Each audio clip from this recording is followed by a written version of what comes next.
I'm Eddie Brophy. I'm Jason Smith. We are Marks on Commentary. Well, in this case, we are Marks on Mania. We're at WrestleMania 13. I love The Undertaker, but one of the worst main evented WrestleManias in the history of WrestleManias. And you can argue that with me at MO Commentary on Twitter, or leave us a threatening voicemail at 978-276-9418. Yes, Undertaker won the championship. He was the WWF champion. He maintained the streak. One of the worst WrestleMania. It didn't feel right between him and Psycho Sid at all.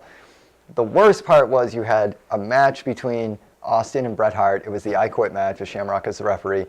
Hands down, the main event match of WrestleMania 13, and it wasn't the main event. Nope. Now, for the stats on where it took place, attendance records, and his own personal thoughts, here's Jason with... March 23rd, 1997, 18,197, Rosemont Horizon. The second time WrestleMania has been here. WrestleMania 2 was actually in this building. Oh, wow. Chicago, Illinois. A great wrestling city, obviously, for the number of fans, but, I mean, I just want to jump ahead here because getting into the later part of the 90s, WrestleMania 10 was obviously a huge highlight. We have our earlier, Hogan, Warrior, Savage WrestleManias we love. I don't know what the hell happened with this WrestleMania. I don't know. Again, I love the fact that Undertaker wins the title. That's his first big WrestleMania win. However, it didn't feel right. Like, the only match that really stands out to this day for me is the Bret Hart-Austin match. I mean, do you disagree with that? No, absolutely not. And since we're jumping ahead, I'll jump ahead to how you can book it better. And actually, the thing revolves on Shawn Michaels' shoulders. Yeah. Whether he was hurt, lost his smile, whatnot.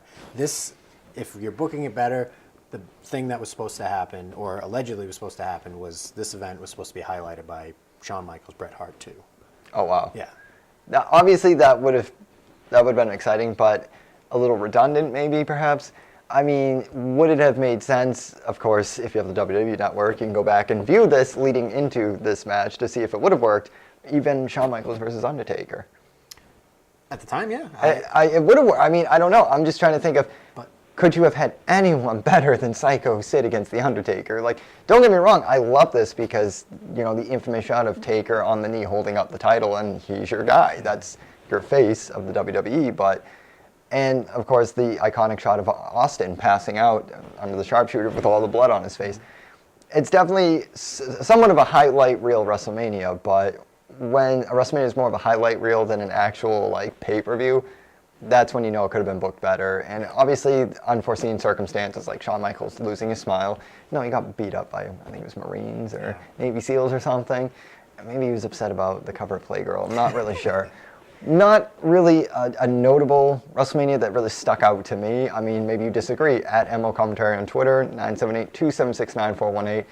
Were you in attendance for this WrestleMania? I mean, I would love to speak to anybody that got to just experience Undertaker winning the title at WrestleMania, or just being there for the infamous Austin-Bret Hart match.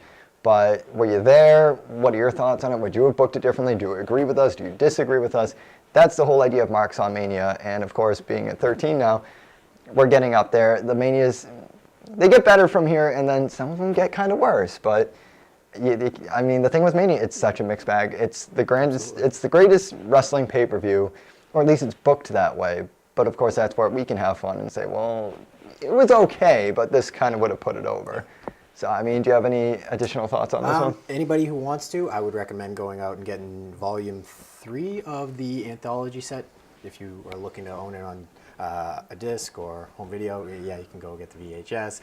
But now, of course, you can go watch it on the WWE Network in pristine quality. So. Well, I think the cool thing would be, now that so many of our listeners probably have the WWE Network, if they can kind of go back and be like, no, you're overlooking this match. Like, this was a really good match. This was better than Austin Bret Hart. You'd probably be wrong, but it's worth challenging and seeing if anyone can find a match that was better than that one, at least for me. So, for Marks on Commentary or Marks on Mania, I'm Eddie Brophy. See you on WrestleMania 14.